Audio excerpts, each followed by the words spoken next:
Why hello you amazing beautiful people, and welcome back to another first time reaction video. So I've actually been getting a lot of recommendations to check out a few more random videos around like history, and like there's like caving videos, rock climbing videos, like underwater videos, all sorts of random just videos. Like people have been asking me to explore more reactions along those sort of lines. So if you have any recommendations around like caving or anything like that you'd like me to see, any kind of random video, put them down below in this comment section. If enough people like the comment, I'll do a reaction to it. But this one popped up in my recommendations, and I can see why. We have quite a large Japanese demographic on this channel and our other channel, so it makes sense that a lot of people have been recommending Japanese content. And this one right here is disturbing facts about ancient Japan. So before I go into this, I just want to say I don't know anything about this. Based on the title, I'm presuming it's going to be respectful. This channel is supposed to be quite respectful, serious history, so we'll see. But yeah, I'm going into this one completely blind, so I don't know. It's just been recommended in my comment section. People asked me to check it out, and I'm kind of interested, so let's do this. Anyone watching this from Japan, feel free to correct any statements in this video that are incorrect. Let me know in the comment section, and let me know a little bit about other ones as well. I'm always curious to learn a little bit more about other cultures. Please make sure you press the like button and subscribe button as well to show the support for the video. And let's jump into my first time ever reaction to disturbing facts about ancient Japan. Disturbing facts about ancient Japan. Number 1, Hitobashida. By the way, this is from the channel Serious History. Link to that channel in the description. Scattered across Japan, you'll find castles built hundreds of years ago during the country's warring states period. Today, many of these historic sites are now popular tourist attractions. But did you know that some of these castles hold a dark secret that not many people know about? Hitobashida, or human pillar, was a form of human sacrifice in ancient Japan that involved burying people alive inside the foundations of important buildings. The idea was that these human sacrifices would appease the gods and ward off evil spirits. For castles specifically, Hitobashida was used because it was said that the spirit of the sacrificed would protect the structure from disasters like floods, earthquakes, and enemy attacks. So, did they bury these people against their will?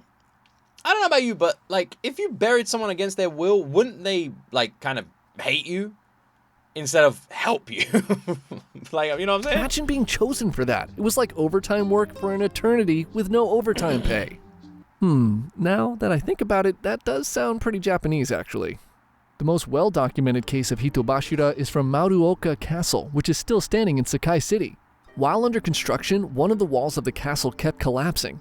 Instead of seeking out a structural engineer, the builders decided that sacrificing a poor one-eyed woman named Oshizu made a lot more sense. Oshizu agreed to participate in this ritual under one condition, that the lord of the castle would make one of her children into a samurai. He agreed, and with that, she stood in position as stones were slowly piled around her until she was crushed to death, leaving her 2 children behind. Oh my Astonishingly, Oshizu seemed to be exactly what the builders were missing, and construction of the castle was successfully completed in 1576.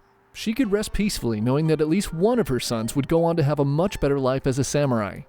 Unfortunately, the lord who made the promise was soon transferred to another province, leaving Oshizu's now orphaned children behind.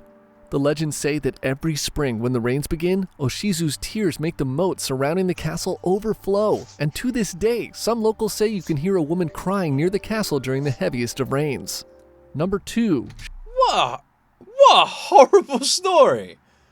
What an absolutely horrible story. Like, my word, Jesus, I was literally like, what an incredible mother to like sacrifice herself willingly for that cause, because like it's not even like it's just a cause about building a fucking castle. It's not like a grand gesture either, but she did it so she could give her children a better life, and she didn't even get that. That's horrible. Shimago. If you thought composting for your home garden was intense, it's got nothing on Shimago. Imagine this, you're living in Edo, Japan. You have a nice little farm outside of the city, but your crops are in desperate need of some fertilizer. No Home Depot for another 200 years, so you buy the next best thing, your neighbor's shit. In ancient Japan, farmers took organic farming to a whole nother level and used human feces and urine as fertilizer for their crops. In the Nogyo Zenshu, an agricultural compendium which was published in 1697, the author states, "The superior farmer values shit as he values gold." The farmers around Edo, now modern-day Tokyo, were the biggest users of Shimago, as their farms provided all the food for the growing city. And the best source for this natural fertilizer was the landlords in Edo, who owned apartment buildings called nagaya. These buildings had tiny one-bedroom units, and all the residents shared a public toilet, so you could get all the poop you needed in just one stop. The landlords, Nice. of course, loved this arrangement with the farmers, as selling the poop of their tenants was an easy side hustle. They were literally turning shit into gold. Yeah. So, hold on one second. Let's say one day the farmers decided they didn't want it anymore. Then what do they do with the poo? Like, they're not going to be able to sell it anymore. So what, just goes to waste? It's crazy that, like... It's crazy when you think, right? Right now, you go to the toilet, you flush your toilet away. Yeah, you flush your poo away, right? Whatever. And if someone wanted to buy that and you were like selling your poo regularly, if they just stop buying it, you just start flushing it away again. You see what I mean? Like, there's no value unless people say there's a value, and people said there was a value. Crazy is that for some of these landlords, selling their tenants' poop was even more profitable than the rents they collected. Wow. As with all hot commodities, there were different grades of Shimago. Is human and poop if you wanted safe? the premium stuff, the highest quality was said to come from the homes of lords. The lords ate the best food, so obviously they produced the highest quality fertilizer. Their poop was exclusively sold to the best farmers, who then provided their best produce to the lords to start the cycle all over again. You are what you eat, I guess. You're literally now, eating something your that may own not poop. be obvious is that the constant removal of human waste from Edo by these farmers had the unexpected benefit of making the city one of the most sanitary pre-industrial cities in the world. Damn. Citizens of many European cities of the time just dumped their shit into nearby waterways or onto the What streets, waste causing poo, man. epidemics of disease. But Look at all of those Europeans, I'm European, wasting our poo, man. Like, what's wrong with us? Is it safe? Is it safe? Is it safe to, like, use human poo as fertilizer? because Japanese farmers couldn't get enough of the brown stuff, the waterways that ran through Edo were pristine and gave its citizens a constant source of fresh drinking water. Well. But back to the farmers. While hauling away poop from the city may be an awesome deal for the landlords and citizens of Edo, there were some pretty horrible downsides for the users of Shimago. First off, can you imagine the smell of working in those fields? Then there's the health aspect of using untreated human waste as fertilizer. Parasites, Yeah. bacteria, you name it. You and the food you were growing were probably covered in that stuff all the time. Okay, so it's Now not I know that why great. Japanese people don't like brown rice. Farmers in Japan They used don't? Shimago as their main fertilizer feels source like a until big the generalization, 1920s, dude. when commercial fertilizer was introduced, forcing landlords to have to pay someone to take away the poop from their buildings. Number 3, Heasen. Well. If you think some parts of What was that picture?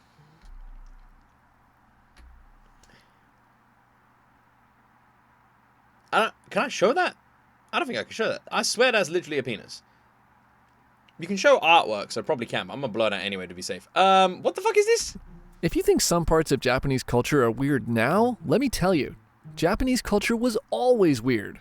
Hegasen, which translates to fart battle, was a collection of scrolls painted by an unknown artist in the 1600s, depicting, Fart battle? obviously, various scenes of people having increasingly epic fart battles. Instead of This is talking about it, amazing. let me just show you some of the scenes on this This scroll. is amazing! Here's one that seems to be depicting a sort of Dragon Ball beam battle, where two men use their farts to launch Why is an there old a man cat? into the air, but are countered by another man who uses his fart to launch a cat back at them. Here's one where it appears to depict some sort of sneak attack with a guy farting through a wall, Kool-Aid Man style, to attack two people hiding This is behind incredible. it. Here's one that seems to be depicting a gang turf war, but one of the Oh, gangs it's a figured gang out they can turf use war. fans to blow their enemies' Yeah, farts blow back their at them. farts right And back. lastly, here's one where two naked ladies fart together to take out what looks like an oppressive lord. Well done, There are some naked theories ladies. that these pieces of art were a social commentary of the intrusion of Westerners into Japan. But come on, look at these things. I really don't think that's what's going on here. Number 4. So what you're telling me? Farts have been funny forever. Well, we all knew that. Farts are hilarious, and Japan was just ahead of its time. Samurai Shudo. We often think of samurais as stoic sword masters with a strict code of honor. And while the samurai did follow the strict code of Bushido, did you know they also had some other practices that would probably get them thrown in jail today? In addition to kendo and aikido, the samurai also practiced shudo, which may sound just like another martial art, but it was actually the art of loving. Specifically, the art of loving young boys. Shudo, or the way of the young, was a relationship between an experienced samurai and his young male apprentice called a wakashu. These wakashu were usually around 10 or 11 years old, and the samurai would teach them the art of swordsmanship, discipline, and martial arts. And in exchange, the boy would have to cuddle and make out with his master. Actually, it was way worse than just making out. If the boy agreed, their relationship would be formalized in a brotherhood contract, and the two were expected to be monogamous Shudo lovers. This contract would demand extreme loyalty in and out of the bedroom for both the samurai and his apprentice. They were even expected to defend each other to death if necessary. The interesting thing is, the monogamy was only for men-on-men relations. Both the samurai and the wakashu were free to engage in extracurricular activities with the ladies, and the samurai could even get married to a woman if he wanted to. Is this real? I feel like I should point out that a lot of cultures have weird, fucked up, dark histories, right? All over the world. It's not uncommon for incredibly dark histories in every single nation. I mean, I'm from England. I'm from Britain. I'm from the UK. Our history ain't great.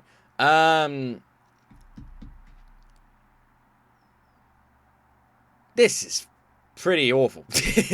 Like, holy shit. Sexual relationship between the samurai and his wakashu was said to end when the boy became an adult, though the master and apprentice would remain friends for life. I guess maybe the thrill was lost when the wakashu's mustache and lowered voice came in. Yeah. Hey master, wanna get some lunch? What's up with your voice? I don't know. Today, if you tried any of this, you would probably be in prison becoming a wakashu to at least one of your fellow inmates. But you would probably... You would absolutely... Shudo was societally accepted as a normal step toward becoming a samurai. In fact, all the greatest samurai you've probably heard about had wakashu. Oda Nobunaga, the first great unifier of Japan, had one named Mori Ranmaru. The guy who was so ruthless he earned the nickname of the Demon King of the Sixth Heaven was giggling under the sheets with his underage apprentice. Hard to believe. Did they all, like, engage in that kind of... Like, all of them? Or, like, were some of them just, like, you know, squires? Like... But it's true. Number 5, Soko Shinbutsu. When you hear the word Buddhist, you probably think of peaceful monks meditating in a remote monastery surrounded by nature. Yep. But in ancient Japan, Buddhists of that period were a completely different animal.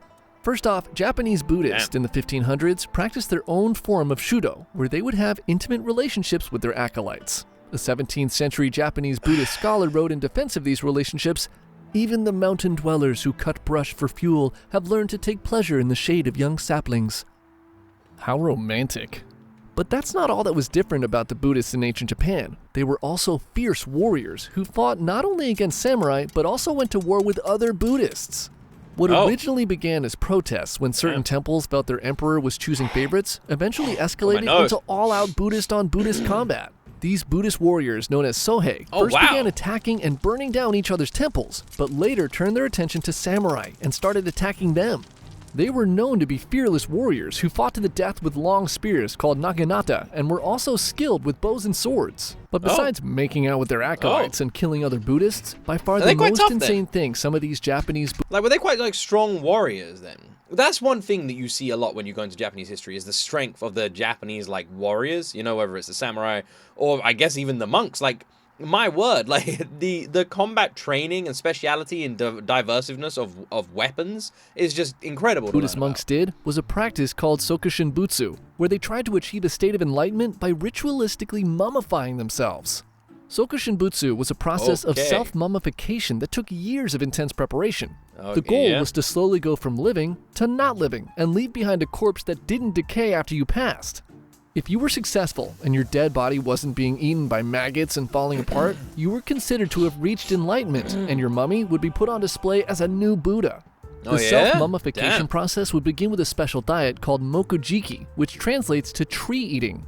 For 1,000 days, the monk would wander the forest eating a diet of pine needles, tree resin, and seeds. This would help him lose all the fat, muscle, and bacteria in his body to prepare for the next step. The monk would then stop eating food altogether and only drink tiny amounts of salted water for 100 days. The whole time would be spent in intense meditation.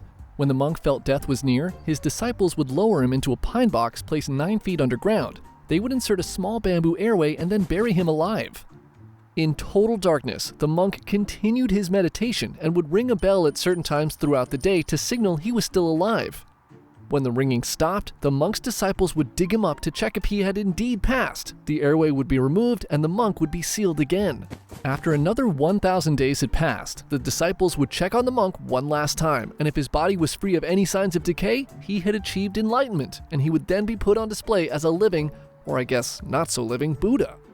what do they mean by decay? Like, no decay. What exactly do they mean by that? Because surely everybody is going to show some kinds of decay after being dead for 3 years. Like, I can imagine there's not going to be a single body that doesn't. How do they put... Is it something to do with the diet tree? Like, that makes it that the body can, like, not decay for that period of time? And does it have to have no signs of decay? Like, how does it actually work? There are still temples in northern Japan that display the mummified remains of successful monks today. Sokushinbutsu was made illegal in 1879, but one last monk named Wukai attempted it illegally in 1903. Unfortunately for him, maybe because they feared being associated with a crime, his disciples never did the final step of checking on him, so he was left underground for almost 60 years, until he was discovered by researchers in 1961. To their shock, his body was perfectly mummified and well preserved. So, what? I guess Bukai made it to enlightenment after all. 60 years. Bro was underground. How does that work? It's like magic. Bro was underground for 60 years. And they dug him up and he was perfectly mummified. Did he use like classic, like ancient mummification techniques? Is it again the diet? How is it possible that the body doesn't decay for that long? 60 years is insane. Wow. Imagine how freaky that must be for the people who found him. Yeah, they just dig him up and he's just perfectly fine. Like, bro, you alright? And he's just like this. Like, how? Like, imagine looking at me now, but I'm 60 years dead. That must be... How? It must be something to do with, like, the weight loss and not having the fats in your body. There must be, like... I'm guessing there's a science behind it. Otherwise, it just... Like, I don't know. Right? Wow. Wow. I mean, the video is called Disturbing Facts About Ancient Japan. So I guess it ticked the boxes. I mean, we had people being buried inside of buildings, which actually does happen across multiple countries. That's like quite a common thing. Like, I didn't Egypt used to do that. I'm pretty sure, there's UK, there's like old, medieval style buildings here in Britain that used to do that. Like, Vikings, I think, used to do that. It's quite like a weird, buildings on dead bodies is quite a weird thing that seems to be like fairly common back in medieval sort of times. Some of the stuff, with the young people is a bit messed up. I say a bit messed up, is very messed up, but this was thousands, years, a long time ago. So, you know, we can't exactly cancel these people on Twitter for what they did, even though it's so weird. The mummification thing I find so fascinating, though. The idea of them actually being able to, like, achieve this enlightenment in their own minds, but their bodies don't decay is so interesting to me. Like, is it a science thing or is it spiritual? I don't know. A really cool video, though. It's interesting learning a lot more about, like, ancient Japan. And if there's any things in this video that you guys don't think are right or you'd like to give more information on, then let me know in the comment section down below. There's a bunch of other videos that have been recommended as well. You got terrifying Japanese folklore. You got, like, disturbing historical facts in general. I don't know what the unspeakable things that happened at Unit 731 is. I don't know what that is. Confused Japanese historians describe weird first European. Sounds hilarious. And there's another video called Why You Wouldn't Survive Feudal Japan. That sounds kind of interesting. So yeah, if you'd like me to react to any of those, let me know in the comment section down below. Yeah, that's it from me. I thought we'd try something a little bit different with these reactions. They've been requested for a while now, and we haven't really done them in a while, and I do really enjoy doing them. It's interesting for all of us to learn a little bit more information about history, so yeah, why not? If you guys enjoyed this, please like, please subscribe, let me know you want more, and yeah, have a wonderful day. And shout out the channel Serious History. Link to that channel is in the description. Anyway, as always, my friends, you will see me in the next video.